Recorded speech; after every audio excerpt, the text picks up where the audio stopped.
Good evening. For he saith to Moses, I will have mercy on whom I will have mercy, and I will have compassion on whom I will have compassion. That's Romans chapter 9 and verse 15. In these words, the Lord in the plainest manner claims the right to give or to withhold his mercy according to his own sovereign will.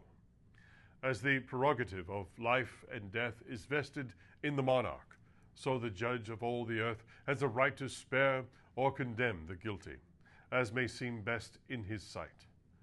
Men by their sins have forfeited all claim upon God.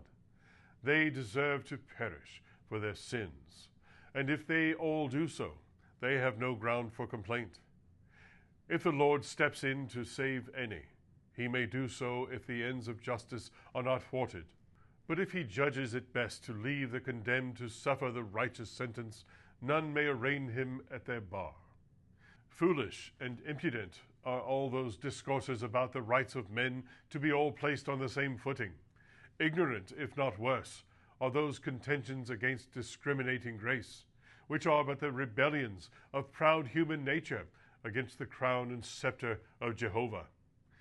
When we are brought to see our own utter ruin and ill desert, and the justice of the divine verdict against sin, we no longer cavil at the truth that the Lord is not bound to save us. We do not murmur if he chooses to save others, as though he were doing us an injury, but feel that if he deigns to look upon us, it will be his own free act of undeserved goodness, for which we shall forever bless his name. How shall those who are the subjects of divine election sufficiently adore the grace of God? They have no room for boasting, for sovereignty most effectually excludes it. The Lord's will alone is glorified, and the very notion of human merit is cast out to the everlasting contempt. There is no more humbling doctrine in Scripture than that of election, none more promotive of gratitude, and consequently, none more sanctifying. Believers should not be afraid of it, but adoringly rejoice in it.